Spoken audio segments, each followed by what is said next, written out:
Last December, Frank Gehry died at his home in Santa Monica. He was 96. When I saw the news, I sat with it for a moment before doing anything else. Then I opened my laptop and looked for a long time at a photograph I'd kept for years. Gehry standing in front of the Guggenheim Bilbao in 1997, the year it opened, the titanium panels catching the light behind him. I studied under him. I worked in his office. He said something once that I've carried since: do it for humanity.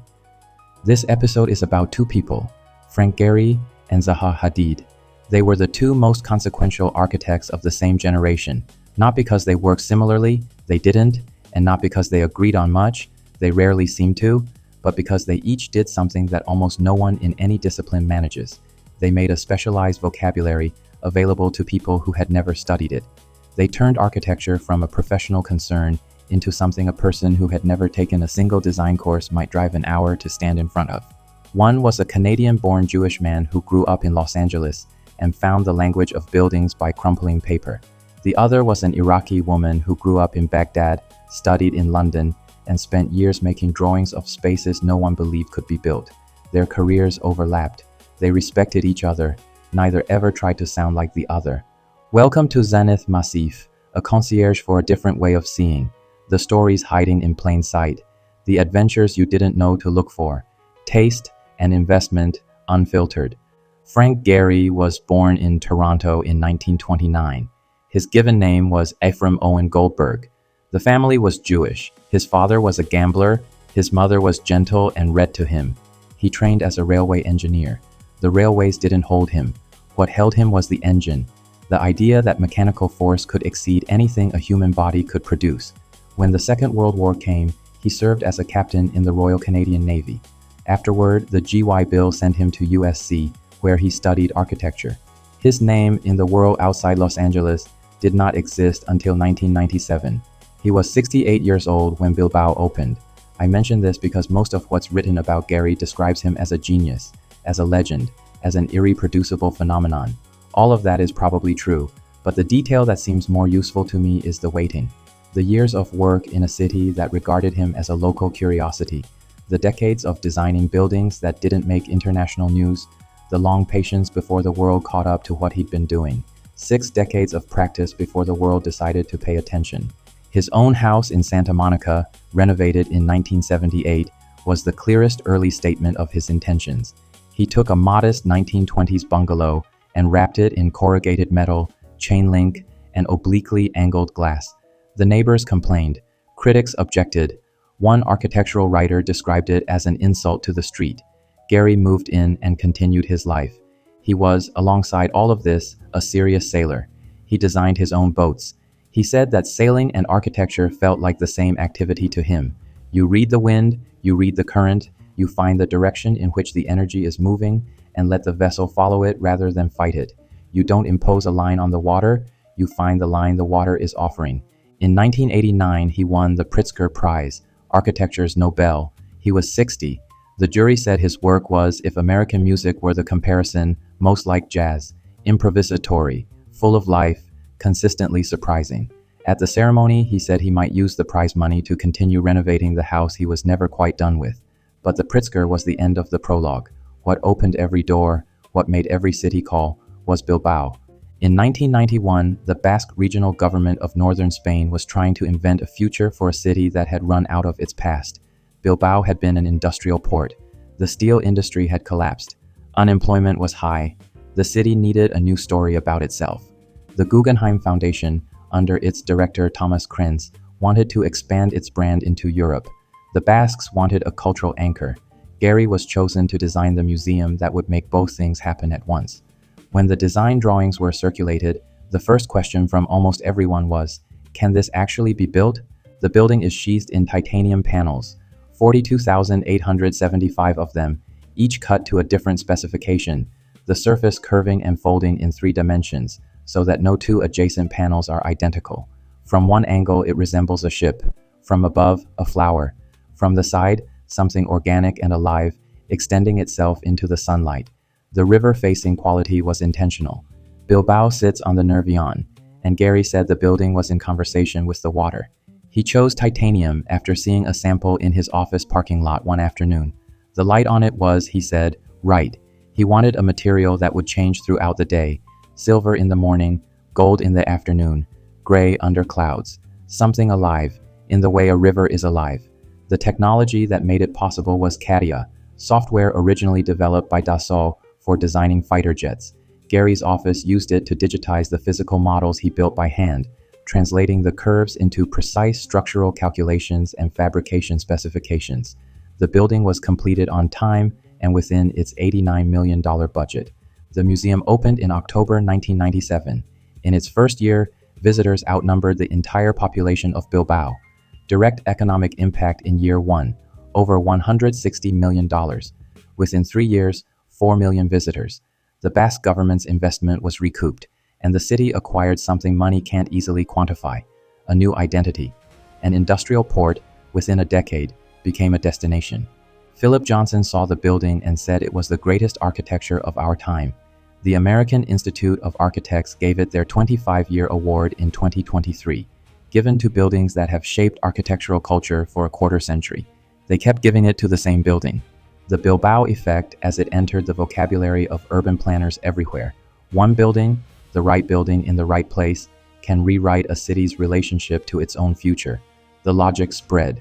Milwaukee, Seattle, Paris, Los Angeles. The strategy of the cultural anchor investment echoes Bilbao in every case. There is a famous story about Gehry and a crumpled piece of paper. A Simpsons episode depicted it. Marge writes to Gehry asking him to design a concert hall. He crumples her letter, looks at it on the floor, and the design emerges. Gehry later said he regretted participating in the episode because it gave people the impression that his buildings were casual, that the complexity was somehow effortless, even accidental. The real process was much more demanding. His designs began with physical models: cardboard, wood, foam, tape, materials that let him and his team work through spatial relationships in 3 dimensions before anything went into a computer. He designed like a sculptor. Find the form first, then ask the engineers if it can stand. CATIA's role was translation, taking the handmade model and producing the precise fabrication drawings that a building site could use. The office later spun this system out as a separate company, Gehry Technologies, which sold software to other firms. A tool developed for military aerospace had migrated into architecture and become commercially available. The loop, industrial technology, to museum, to software product, is one of the odder footnotes in the history of building design. A few works worth knowing, briefly. The Vitra Design Museum, Germany, 1989. His first European building, the one that announced to the critical establishment that something genuinely new was happening. Geometric volumes exploded and overlapped. The building looked like it was assembling itself from components. It was considered by many to be the work that tipped the Pritzker Committee. The DZ Bank in Berlin, 1998. A conventional glass curtain wall from the outside. Inside, a 5-story atrium containing a horsehead-shaped conference center in steel and glass. The building's surface respecting its location across from the Brandenburg Gate. The building's interior doing whatever it wanted. The Marqués de Riscal winery in the Rioja wine country of Spain, 2006. Titanium ribbons, pink, gold, silver, DPL oiled above a 19th century bodega in a landscape of vineyards. The building looks like a splash of wine caught mid-flight and frozen. It drew more tourists than the wine, and then there is the fish. Running through Gehry's career, across decades and scales, a recurring form, the fish. He has described its origin as a childhood memory. His grandmother kept live carp in the bathtub before cooking it, and the movement of the fish, the geometry of the scales, the way overlapping planes could suggest organic motion, never left him. He designed fish lamps in the 1980s, sculptural objects in shattered glass and steel wire. The form recurs in facades, in installations, in the logic of certain curves. An obsession that started in a Toronto kitchen and ended up in the vocabulary of some of the most visited buildings on Earth. I want to say something about what it was like to be in his presence, since I had the opportunity. He was teaching a studio when I studied under him. The assignment was prison design, not to design a beautiful prison, but to take seriously the question, if the prisoner and the guard were your actual clients rather than the state bureaucracy, what would the building become? The studio was covered by the Marshall Project. George Soros's Open Society Foundation funded it. Gehry said he had spent one night in jail when he was young, and he remembered it. He said architects spend most of their careers serving people with money and power. The hardest thing, he said, is to remember the people who have no choice about the spaces they inhabit. In the office, he was a leader in the sense that is distinct from being a boss. A boss tells you what to do. A leader makes you understand why. He had an uncommon ability to see what was still forming in a young person and to know exactly what to say, to let it develop, not what to say to correct, what to say to open. That capacity, I've come to think, was as rare as the architectural talent. He described himself as anxious. He said every new project felt like the first project, that the uncertainty didn't diminish with reputation or success. He said, if I knew where I was going, I wouldn't go. Zaha Hadid was born in Baghdad on Halloween, 1950. She grew up in a Bauhaus-style apartment building. Modern architecture was not an acquired taste for her, not a critical position she adopted in school, but the air her childhood was made of. She studied mathematics at the American University of Beirut, then in 1972 moved to London and enrolled at the Architectural Association. The AA in the 1970s was a specific institution in a specific moment. Rem Koolhaas was teaching there. Bernard Tschumi was teaching there. Alvin Boyarsky was running the school on the principle that architecture education should function as a laboratory for ideas that had nowhere else to exist. Many of the people who changed the architectural language of the late 20th century passed through that building on Bedford Square. Hadid arrived and was immediately recognizable. She sewed her own clothes, pinned them together with staples sometimes, and wore them into crits. From the beginning, she was doing things only she would do. Rem Koolhaas later described the graduating Zaha Hadid as a planet in her own orbit. The phrase has been quoted for 40 years, which suggests it was accurate. She was deep in the Russian avant-garde, Malevich, Lisitsky, the constructivist utopias of the Soviet revolutionary period. In her student work, the influence is visible: spaces that refuse to sit on the ground, geometries that seem to float, buildings that challenge the premise that architecture should begin with a horizontal surface and build upward from it. She said later that everything she cared about, lightness, the logic of how a structure touches the earth, the quality of motion through space, came from those Russians. She graduated, worked at OMA for several years, became a partner in 1977, and left to open her own office in 1979. She was 29 years old. Then she waited. For many years, Zaha Hadid had no major built work. What she had was drawings. In 1983, she entered the competition for the Peak in Hong Kong and won. The project was never built. The client changed, the commission evaporated, but the drawings circulated, were exhibited, were reproduced, and became a kind of calling card for a way of thinking about space that the profession had not encountered. The images looked like nothing else. Architecture seen through the lens of Russian constructivism, space exploded and reconfigured, volumes floating in relationships that implied gravity had been negotiated rather than obeyed. The Royal Academy of Arts described her drawings as depictions of familiar cities, reimagined as though constructivists had been given free rein, instantly conferring a reputation as a visionary. She was called during this period a paper architect. The label was pejorative. Her designs were too advanced, too structurally improbable, too formally extreme to be realized. She said she detested the characterization. The drawings were not fantasies. They were explorations of spatial possibility, conducted at the limit of what the technology of the moment could execute. The technology was the problem, not the thinking. Art Forum, writing after her death, noted that her work had, from the beginning, been incubated in a climate of extremes, extreme praise and extreme bias. A woman, an Arab, experimental to a degree that made colleagues uncomfortable, confident in a way that made the same colleagues more uncomfortable. The hostility extended her paper period well beyond what the quality of her work warranted. Her first important built work arrived in 1993, the Vitra fire station in Weil am Rhein, Germany. Small, angular, its walls leaning at angles that suggested the building had been caught mid-motion. People who stood beside it reported a mild physical unease, something in the geometry that unsettled the expectation of stability. That effect, that slight wrongness in a building's relationship to vertical, became her signature. In 2004, Zaha Hadid received the Pritzker Prize. She was the first woman to win it. The award had been given annually since 1979. 25 years, 24 recipients, all men. Frank Gehry was on the jury. His citation read, "The 2004 laureate has established the most clearly articulated architectural trajectory of the past 25 years, with each design opening new excitement and new innovation. Karen Stein, another juror, noted that Hadid had built a career of challenge to conventional practice. The Pritzker changed the scale of what she was offered. The Rosenthal Center for Contemporary Art in Cincinnati, completed in 2003, had already been called the most important American public building since 1945. After the prize, the commissions arriving were in a different category. The Haydar Aliyev Center in Baku, Azerbaijan, the Guangzhou Opera House, the London Aquatic Center for the 2012 Olympics, the Dongdaemun Design Plaza in Seoul. Each building had a physical intention she could articulate, not just the visual, but the way the space would land on the body. She wanted people inside her buildings to experience a quality she called fluidity, the feeling of being in multiple places simultaneously, the space moving around the person rather than the person moving through a fixed space. Hadid's Chinese buildings deserve their own moment, because the scale of them is of a different order than anything else in her career.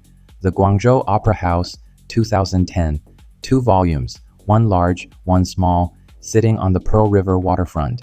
The exterior is irregular triangular facets in black stone and glass, the reflection in the water making the building appear to be the entrance to somewhere else entirely. It was considered at completion among the most complex cultural construction projects China had undertaken. Galaxy Soho in Beijing, 2012. 4 towers united by flowing exterior walls that merge them into a continuous curved surface. Walking through it feels like moving through the interior of an organism, rather than between office buildings. The person who made those projects possible in China is worth naming. Zhang Xin, the CEO of Soho China, co-founded the company in 1995 and built it into one of the country's major commercial real estate developers. She encountered Hadid at a ceremony in St. Petersburg the year of the Pritzker, and from that meeting a long partnership developed. Zhang Xin said China's scale offered a canvas appropriate to Hadid's ambition. Hadid said finding genuine collaborators in architecture was uncommon. She said she had found one. Their collaboration produced 4 major projects: Galaxy Soho, Wangjing Soho, Liza Soho, and Lincoln Soho. But Hadid's largest Chinese legacy was completed after her death. The Beijing Daxing International Airport opened in 2019. Its footprint, a starfish with 5 concourses radiating from a central hall, was designed so that no passenger walks more than 600 meters from the gate to the departure hall. The terminal is 700,000 square meters. It was designed for an initial capacity of 45 million passengers annually, with an ultimate target of 100 million. Hadid died in March 2016. The airport was still under construction. Zaha Hadid died suddenly in Miami on March 31, 2016, of a heart attack while being treated for bronchitis. She was 65. She had more than 30 major projects under construction across 6 continents. Patrick Schumacher, her longtime partner, took control of Zaha Hadid Architects and has continued to operate it at the highest level. Schumacher is German, had worked with Hadid for nearly 30 years, and is the most prominent advocate of parametric design as an architectural movement, the use of mathematical parameters to generate form, with computers searching within defined constraints for optimal outcomes. He wrote a dense theoretical treatise on it, The Autopoiesis of Architecture, which is either foundational or impenetrable depending on whom you ask. His own answer to the criticism that it's too theoretical. Architecture theory is supposed to exceed the present and then pull the present toward it. Under Schumacher, ZHA completed projects that Hadid had designed: the Antwerp Port Authority House, the Al Janoub Stadium in Qatar. The firm continues to specialize in airports and large transportation infrastructure, the type that requires exactly the spatial qualities the office has always been best at: movement, scale, the guidance of large numbers of people through complex space without disorientation. I want to stay with the airport because most of what's written about Zaha Hadid focuses on the visual, the curves, the beauty, the shock of the forms. The engineering reality is where the work actually lives. Daxing's roof is a long-span super paraboloid steel structure with more than 170,000 steel components. The roof spans 350,000 square meters, carried on C-shaped columns, with individual spans reaching 100 meters, creating open, column-free spaces that preserve unobstructed sightlines across the terminal floor. The structural engineers at Arup analyzed 420 load combinations. 38 different cross-sectional profiles were used in the steel members. Then factor in fire codes, passenger flow simulations, the mechanical precision of jet bridge connections, vibration isolation from the high-speed rail station running beneath the terminal, and accessible routes through the entire facility. Each of those is a separate discipline's full problem, and all of them have to be solved inside the same building envelope, with the solutions invisible on the surface.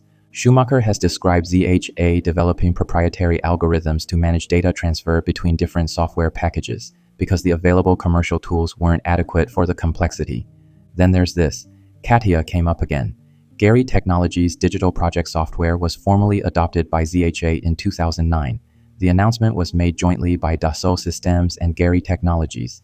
The ZH architects on the project described why they needed it in terms that echoed what Gehry's office had said 15 years earlier. At this scale and complexity, precision and flexibility are equally critical, and 3D data is the key to project execution.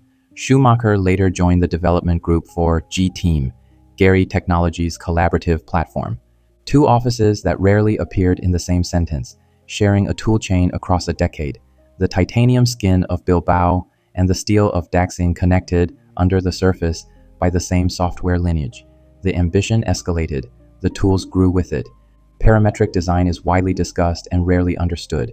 The essential idea: translate the requirements of a design, structure, program, light, circulation, climate, into mathematical parameters. Give those parameters to a computer. Let the computer search the space of possible solutions for forms that satisfy all of them simultaneously. Adjust a parameter and the form changes. The designer sets the rules. The algorithm finds the solutions. The architect chooses among them.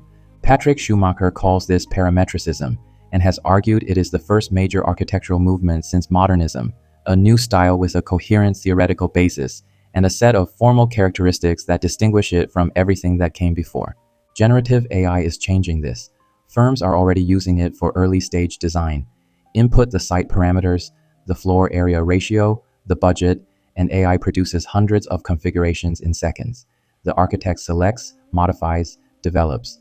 More ambitiously, AI is being used to learn the formal vocabularies of specific architects, to generate proposals in the manner of Hadid or Gehry or whomever.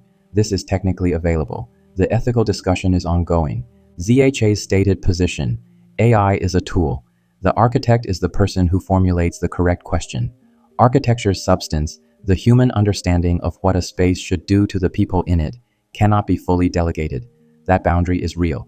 It is also moving, and neither Schumacher nor anyone else knows exactly where it ends. Bilbao. $89 million to build, $160 million in direct economic impact in year one, $500 million in 3 years, 130,000 visitors in 2024. The tourism the building generates for the Basque region is now measured in billions annually. A single building, running for nearly 3 decades, with no sign of slowing. The Louis Vuitton Foundation in Paris, Gehry's building for Bernard Arnault, completed in 2014, cost over $100 million of Arnault's personal money. It functions as a museum. It functions simultaneously as the most expensive and most durable advertisement Louis Vuitton has ever made. Arnault, speaking after Gehry's death, called it Gehry's greatest masterpiece. The building is Arnault's gift to Paris, his spokesperson said.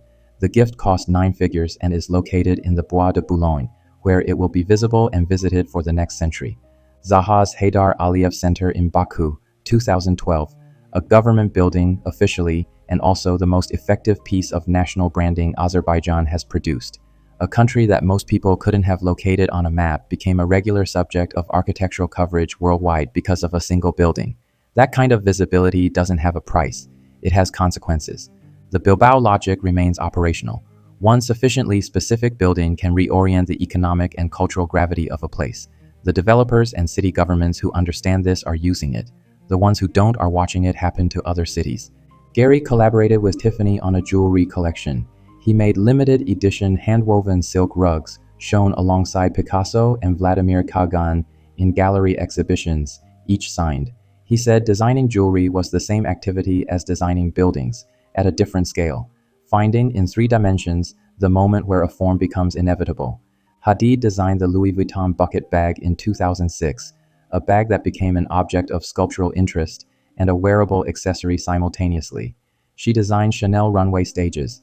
She designed a perfume bottle for Donna Karan. She designed the Moon System sofa for B&B Italia. Both of them did what very few architects have managed. They let their vocabulary cross into objects, into garments, into music spaces, which extended their influence into cultural layers that architectural criticism never reaches. The LVMH commission that resulted in the Louis Vuitton Foundation makes the relationship explicit. At the top of the luxury economy, architecture is the supreme carrier. The building is where brand identity becomes three-dimensional and permanent. That understanding is why Arnault spent $100 million on a museum. The building is the advertisement that never ages. In Gehry's first class, he asked students to sign their names on a piece of paper. He collected the signatures, held them up, and said, "Look at these. Everyone is different. That signature is you. Nobody else has it." He said, "Your whole career is finding your signature. Once you find it, you're the only expert on it. People can argue with it, they can love it or hate it, but it's yours. Nobody can take it away." He told this story in classes, in interviews, in his masterclass. He repeated it because he believed it was the whole thing. Hadid's version was more combative. She said she didn't design beautiful buildings. She didn't like them. She wanted something rawer, something with the quality of life in it. She kept a list, she said, of everything people told her was impossible. Then she built it. Both of them waited. Gehry was 68 when Bilbao opened. Hadid was 54 when the Pritzker arrived.